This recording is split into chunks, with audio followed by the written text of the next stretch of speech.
úngeme, que yo pueda ver lo que estás haciendo en mí. Úngeme, úngeme, que yo pueda ver lo que estás haciendo en mí, mi corazón. Bueno, qué bueno es el Señor. Úngenos, ¿cierto? Que el Señor nos unja cada día en su presencia, que cada día nos dé la sabiduría, el conocimiento para seguir avanzando en nuestra vida cristiana. Muy buenos días a nuestros amigos de Facebook que se conectan a través de nuestra cuenta de Facebook y a través de nuestro canal de YouTube. Bien, muy buenos días a los que siempre sacan ese tiempo para estar con nosotros a través de estos tiempos devocionales, caminos de vida eterna, ¿cierto? Qué bueno es nuestro Dios. Hoy seguimos adelante en este tiempo de discipulado. Hoy nos corresponde hablar de uno de los temas bien interesantes que tiene las Sagradas Escrituras, bien amplio, que ha generado y que genera en el día a día grande controversia, porque hay muchas corrientes doctrinales que atentan contra este principio fundamental de la vida cristiana. Hoy estaremos hablando de la Trinidad, Entonces, hermanos, amados amigos, tengan en cuenta que hoy vamos a iniciar este proceso hablando de este fundamento doctrinal como es la Trinidad. Y quiero, para dar como un texto de inducción, allí en la carta del apóstol Pablo a los Efesios, en el capítulo 2, en el versículo 20, dice la palabra de Dios: edificaos sobre el fundamento de los apóstoles y profetas, siendo la principal piedra del ángulo Jesucristo mismo, ¿cierto? Entonces, mis amados hermanos, el fundamento de la doctrina bíblica debe estar sustentado no en dogmáticas ni en ideologías, sino en la palabra de Dios. Es importante, ¿sí?, que nosotros podamos comprender que el fundamento de la doctrina no se sustenta bajo ideologías, ni pensamientos, ni filosofías, ni dogmáticas, sino en la palabra de Dios. Ese es el fundamento de la palabra o de la doctrina. Ahora, hay algo bien serio que necesitamos, hermano, mirar con ojos de lupa. Es porque uno le pregunta muchas veces a ciertos creyentes por qué consideran ellos que están en una iglesia de sana doctrina. Y siempre, la mayoría, el 85-90% de muchos creyentes afirman que somos de sana doctrina o que son de sana doctrina porque somos trinitarios. He escuchado yo eso durante muchas décadas, siempre escucho nuestra respuesta, ¿no? Es que, bueno, ¿usted por qué considera que usted es de sana doctrina o asiste a una iglesia de sana doctrina? Y algunos dicen, es porque nosotros somos iglesia trinitaria. Bueno, sí, eso es importante que usted y yo lo sepamos, pero nosotros no somos de sana doctrina porque somos trinitarios, mis hermanos y hermanas. Somos de sana doctrina porque nuestra doctrina está fundamentada sobre las Sagradas Escrituras. Ahora, cuando hablamos de doctrina, nos referimos a todos aquellos aspectos doctrinales que nos identifican como iglesia de sana doctrina, que hemos venido hablando. Por ejemplo, la oración, la Biblia o la palabra de Dios como regla de fe y conducta, hermano, para el creyente, ¿cierto? El bautismo por inmersión y no por expansión.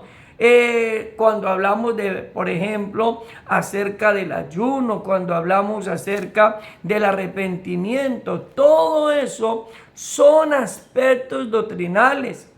Y por eso nosotros, hermanos, consideramos o nos consideramos iglesia de sana doctrina, porque predicamos el arrepentimiento, porque hablamos de la conversión, porque presentamos el fundamento establecido dentro de la iglesia, que no son los hombres, que es Cristo, ¿cierto? Cristo es el fundamento doctrinal de la iglesia, es el fundamento de la iglesia, es la cabeza de la iglesia.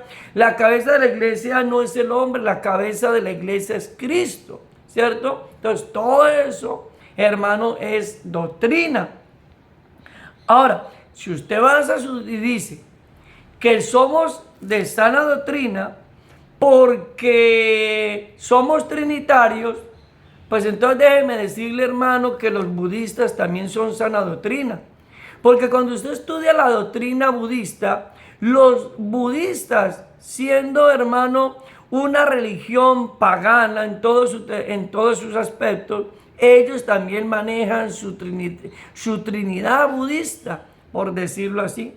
Permítame decirle, la iglesia tradicional también considera y tiene un fundamento, trinitario, pero realmente ellos son politeístas, ¿cierto? La iglesia tradicional, aunque aparentemente dentro de sus dogmáticas y dentro de su doctrina dicen que son trinitarios, pero cuando usted mira, realmente no son trinitarios, sino politeístas. ¿Por qué?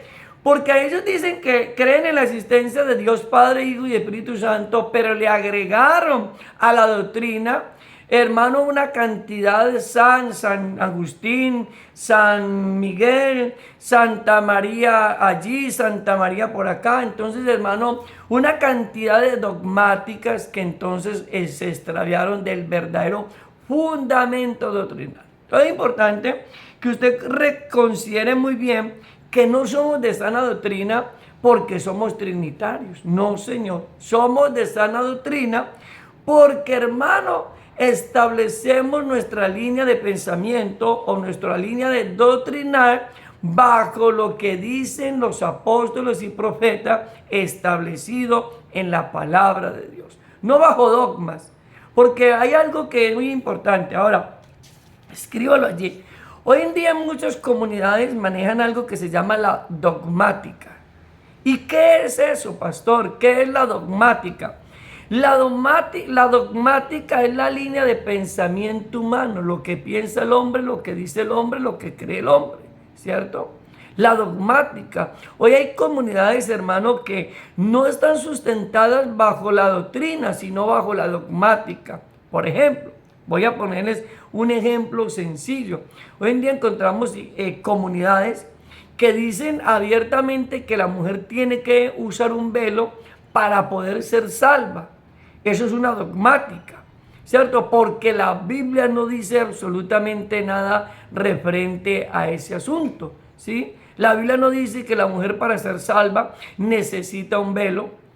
La Biblia sí presenta y habla del velo, pero hay que estudiar la razón cultural que en días anteriores lo estuvimos mirando. Pero bueno, vamos entonces, mis hermanos preciosos, a ir analizando paso a paso esta temática. Por eso les dije que nos vamos a demorar varios devocionales hablando de esto, porque no pienso correr, no estoy de afán, y la meta es que si usted va a aprender y tiene ese espíritu para aprender o para recordar, al menos, algunos ya lo saben, para recordar, entonces lo hagamos de la manera correcta, ¿cierto?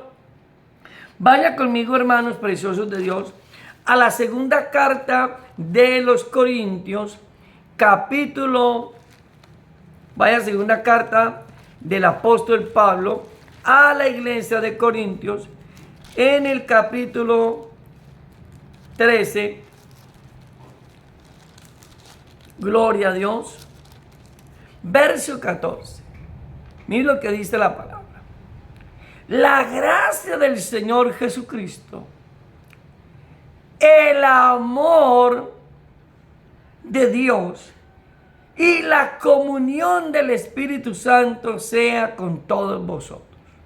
Este es el saludo sacerdotal o saludo apostólico que da el apóstol Pablo a la iglesia de los Corintios.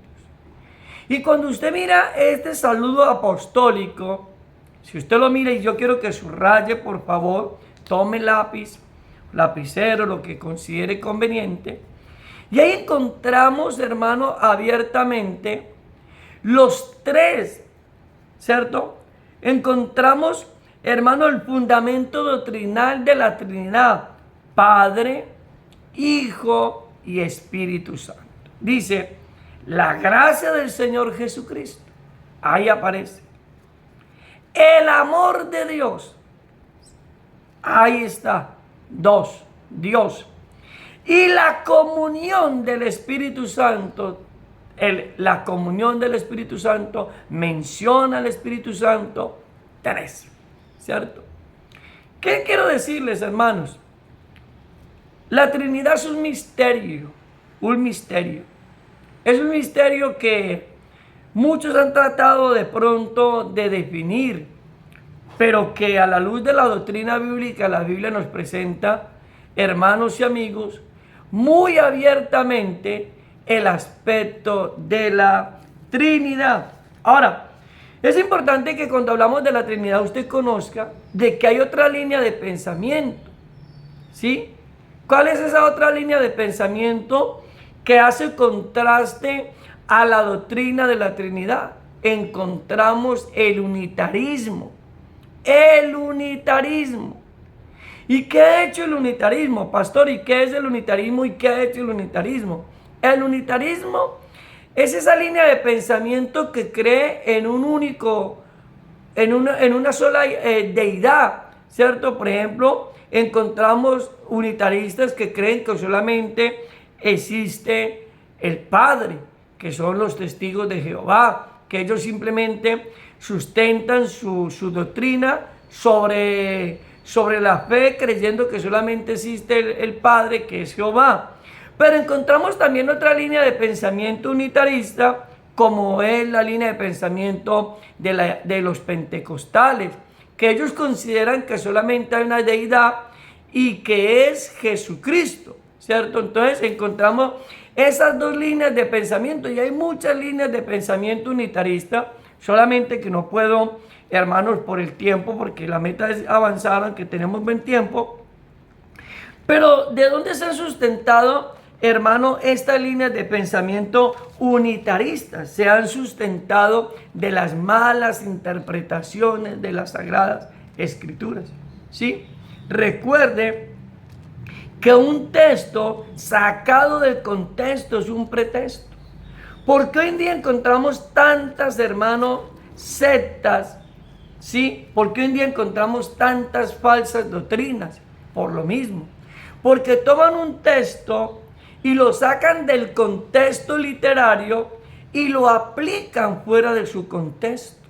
Entonces, ahí es donde caemos, o han caído ellos, en el error doctrinal. Vaya conmigo, Deuteronomio capítulo 6, versículo 4. Vamos a ir mirando paso a paso estos aspectos. Estamos hablando de el contraste que tiene la Trinidad, ¿cierto? Con algunas líneas de pensamiento del unitarismo, porque es importante que usted y yo conozcamos las dos líneas, porque si usted no conoce sino la línea de pensamiento trinitario, o la línea de la doctrina trinitaria, el día que a usted le corresponda o tenga que hacer apología a su fe, usted no va a tener un buen fundamento para hacerlo, ¿cierto? Deuteronomio capítulo 6, 4, este es uno de los textos que utiliza la iglesia, o la secta más bien unitarista, de los testigos de Jehová.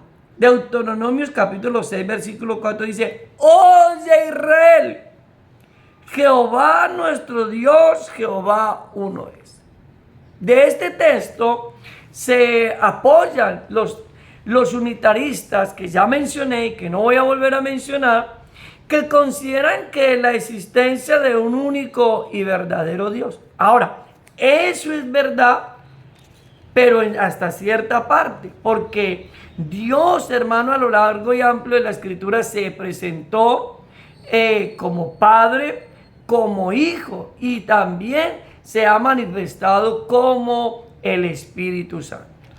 Ahora, cuando usted mira Deuteronomio capítulo 6, versículo 4, el texto dice: oye Israel, Jehová nuestro Dios, Jehová uno es. Y ellos se sustentan sobre ello, diciendo que la Biblia dice que Jehová es uno. Entonces, ¿que por qué nosotros hablamos de tres si la Biblia dice que Jehová es uno? Ahí es donde a usted le corresponde hacer exégesis, hacer un análisis del texto, desde el capítulo 5 y capítulo 6. Pastor, ¿y cómo lo hago? Cuando usted mira abiertamente el capítulo 6, recordemos que, hermano, Deuteronomio nos viene describiendo la historia que encontramos en el libro de Éxodo, ¿sí? Recordemos por un momento que el pueblo de Israel estuvo esclavo por espacio de 430 años en Egipto. La nación de Egipto era una nación, o es una nación politeísta. ¿Qué es el politeísmo? Es la creencia en la existencia de varios dioses. Eso eran los egipcios. Los egipcios consideraban que habían diversidad de dioses, que habían muchos dioses, a diferencia del pueblo judío, que era una cultura monoteísta. Ahí, pero vaya interpretando bien para que después usted no me diga que el pastor lo enredó, que le digo algo que no es. Mire, la cultura judía era una cultura monoteísta que creía en la existencia de un único y verdadero Dios, a diferencia de los egipcios, que eran politeístas. Ellos creían en diversos dioses. Para ellos la vaca era un dios, el río Nilo era un dios, y muchos aspectos de allí de la región de Egipto eran un dios para ellos. El pueblo de Israel sale de la esclavitud de Egipto, y ellos ya venían, hermano, los judíos habían perdido, por decirlo así, ese sentido de identidad con el único y verdadero Dios, que es Jehová. Entonces Dios les habla, porque ellos venían permeados desde tiempo atrás por ese espíritu politeísta, por ese espíritu de adoración a otros dioses. Entonces Dios se manifiesta y les dice a través de Moisés: oye Israel, Jehová vuestro Dios, Jehová uno es. ¿Qué es lo que el texto quiere decir entonces? Que esos dioses que estaban allá, que esos que ellos habían visto allá, y que durante esos 430 años veían, y quizás de pronto muchos de ellos inclusive los adoraron, esos no eran dioses, que el único verdadero Dios era el Dios de los judíos. Entonces Dios les dice: oigan israelitas, el único y verdadero Dios es Jehová. Ahora, es importante, hermano, conocer dentro del hebreo, que es una de las lenguas o los idiomas con los cuales se escribió la palabra, hermano, de Dios. Y la palabra Jehová significa el que es, el que fue y el que será. O sea, Dios no es un mutante. Él es el mismo ayer, hoy, mañana y siempre. Él es el único, verdadero y santo Dios. Entonces, es importante que usted tenga en consideración yo tengo que ponerle en consideración. Ya miramos el saludo sacerdotal o apostólico en la carta a los Corintios. Ya miramos lo que dice Deuteronomio capítulo 6, versículo 4, en cuanto a esta línea de pensamiento. Pero vayamos allá al Evangelio de según San Juan, al capítulo 10, versículo 30. San Juan, capítulo 10, versículo 30. ¿Quiénes utilizan este texto para afirmar su doctrina unitarista?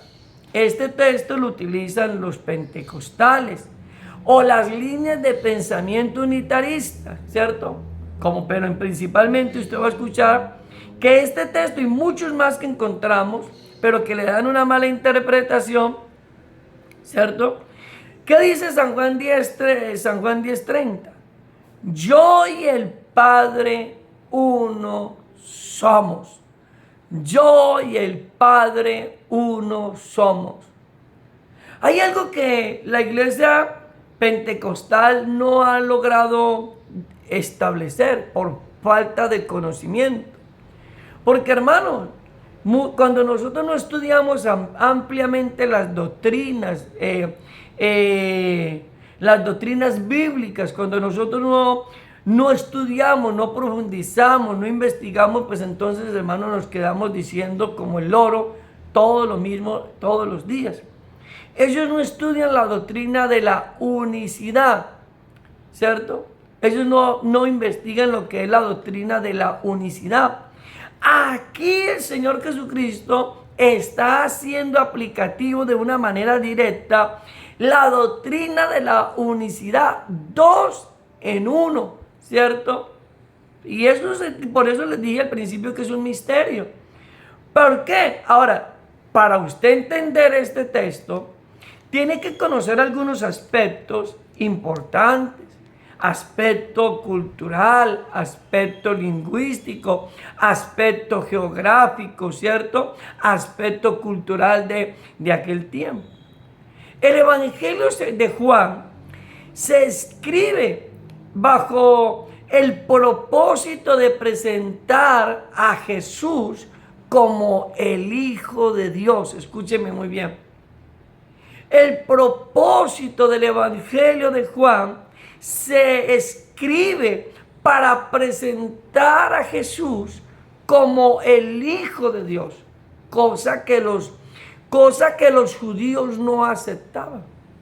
Los judíos no aceptaban, los judíos sabían que existía el Padre, los judíos sabían la existencia veraz de Jehová, el Padre, Elohim, ¿cierto? Dios creador, en Elohim en el hebreo, ¿sí? Dios creador, pero ellos no aceptaban a Jesús porque ellos consideraban que Jesús era un impostor. Y Jesús, hermano, tratando de hacerles comprender a estos judíos la existencia o la verdad de la divinidad de Cristo, Él les dice, yo y el Padre uno somos. Pero si usted quiere entender mejor el texto, sigamos lo que dice. Jesús le respondió, muchas buenas, porque lo iban a apedrear, porque él afirmó de que era el Padre y Él eran uno. Para ellos eso era una blasfemia. Para ellos era una blasfemia porque ellos no lo reconocían así. Para ellos no lo reconocían, decíamos en la noche anterior, porque Juan nos habla de Jesús como el Hijo del Hombre. Juan, el evangelista Juan, presenta a Jesús como el Hijo del Hombre, y Jesús dentro de sus sermones predicados decía, el Hijo del Hombre vino a buscar y a salvar lo que se había perdido. Y los judíos decían, pero ¿cómo así? Bueno, ¿es el Hijo del Hombre o es el Hijo de Dios? Todavía confusión en ellos. ¿Por qué? Porque en sus mensajes Jesús se presentaba como el Hijo de Dios, pero también en sus mensajes se presentaba como el Hijo del Hombre. Escuchen muy bien. Los judíos no aceptaban que Jesús, que se llamaba Dios o que se decía ser Hijo de Dios, tuviese identidad humana. ¿Por qué? Porque los judíos, dentro de sus doctrinas, dentro de sus ideologías dogmáticas, ellos consideraban que la materia, que esta carne era mala. Entonces, si Jesús decía que era el Hijo de Dios, pero decía que es el Hijo del Hombre también, ellos decían, bueno, ¿cómo así? Y ellos no aceptaban eso. Por eso cuando Jesús dijo que yo y el Padre uno somos, Ellos, hermano, se ofendieron porque ellos consideraban la materia como algo malo, la parte corpórea como algo malo. Y ahí se encendió, hermano, en ira los judíos, y porque no aceptaban esta verdad de la unicidad, no aceptaban esta verdad que Jesús les estaba enseñando. Pero vamos a seguir leyendo 32, dice: entonces los judíos volvieron a tomar piedra para apedrearle. Jesús le respondió: muchas buenas obras he mostrado de mi Padre, ¿por cuál de ellas me apedrearéis?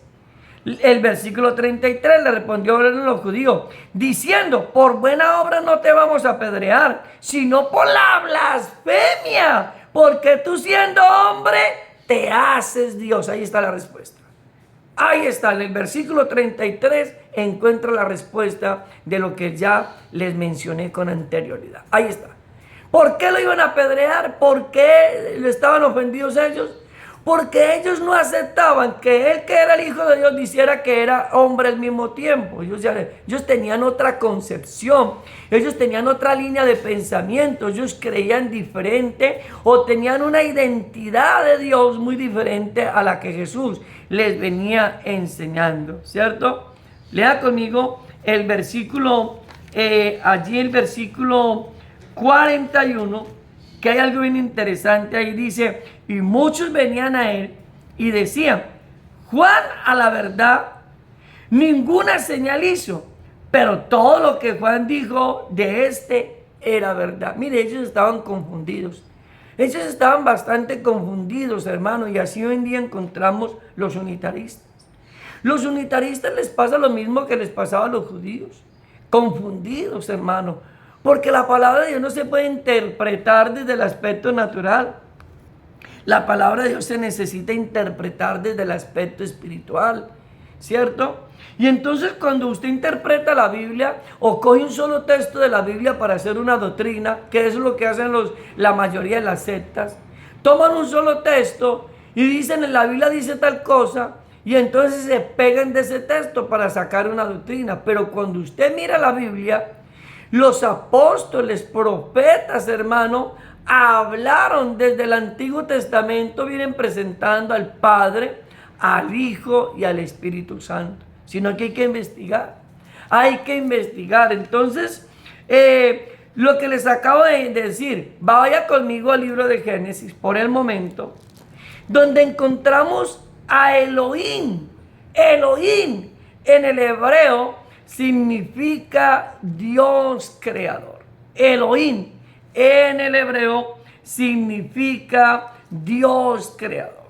Ahora, miremos a ese Dios creador en el libro de Génesis. ¿Qué dice la palabra del Señor allí? En el versículo 26, capítulo 1. Mire que la Biblia, desde el Antiguo Testamento, nos presenta a ese Dios trino. Estamos apenas iniciando, hermano, esto va para largo. Si usted quiere aprender o quiere recordar, vamos para largo. Entonces dice: entonces dijo Dios, hagamos, subraya esa palabra, hagamos, al hombre a nuestra imagen, conforme a nuestra semejanza. ¿Qué dijo Dios? ¿Qué dijo Elohim, Dios creador? Hagamos. Encontramos, hermanos, un término ¿qué? ¿Plural o singular? Encontramos un término dentro de la literatura o dentro del lenguaje literario español. Encontramos un término ¿qué? Plural. Hagamos al hombre a nuestra imagen y semejanza. Algunos malos intérpretes dicen que este texto Dios se refiere a los ángeles. No, hermano. Cuando usted va al libro de Hebreos, el libro de los Hebreos fue escrito para los judíos. Y cuando usted mira el libro de Hebreos en el capítulo 1, el escritor del libro de los Hebreos presenta a los ángeles como inferiores y a Jesucristo como superior a los ángeles. ¿Sí? Entonces no se refiere, hermano, en ninguna manera, se refiere a a los ángeles, porque los ángeles son inferiores a Cristo. Cristo es superior a los ángeles, ¿sí? Entonces, cuando usted no entiende o uno no comprende esa parte, porque cuando usted mira ya en el libro de los Hebreos, ¿qué estaba haciendo la iglesia? Se estaba inclinando a la angeología, se estaban inclinando a la adoración a los ángeles, y el escritor del libro de los Hebreos les habla claramente y les dice: ¿a quién dijo el Señor? ¿A quién dijo el Señor? Dijo su Señor a su Señor: siéntate a mi diestra hasta que ponga a tus enemigos como estrado de tus pies o de mis pies, ¿cierto? Fue a Jesucristo, no fue a los ángeles. Entonces, cuando el texto dice hagamos, se dice, hermano, dentro de la teología, que aquí encontramos a Dios creador con el Hijo, hermanos, ahí en la creación del universo. Y eso tiene sustentabilidad. En San Juan capítulo 17, capítulo 5, el Señor Jesucristo en su última oración le dijo: Padre, ahora llévame tú contigo con aquella gloria que tuvimos antes que el mundo fuese. Eso es doctrina, hermano. Mire que hacemos conexión del Antiguo Testamento con el Nuevo Testamento. Y vaya conmigo, porque es que esto hay que sustentarlo bien. Vaya conmigo allá, Evangelio de San Juan, capítulo 17. Vamos a mirar versículo 5. ¿Qué encontramos allá en Génesis? Vemos a Dios creador, Dios Elohim creador, ¿cierto? En el Antiguo Testamento. Ahora vamos al 5, versículo 5, Nuevo Testamento, dice: ahora pues, Padre, glorifícame tú al lado tuyo con aquella gloria que tuve contigo antes que el mundo fuese. Mire, aquí Jesús está diciendo abiertamente que antes de la creación del mundo ya Él existía, ya Él estaba. Entonces, hermano, para que usted pueda tener esa connotación, Jesús, acá en el libro de Génesis, encontramos, hermano, a Jesús en la creación del universo. Pero ahí no dice que es Jesús, pero encontramos la palabra hagamos, ¿cierto?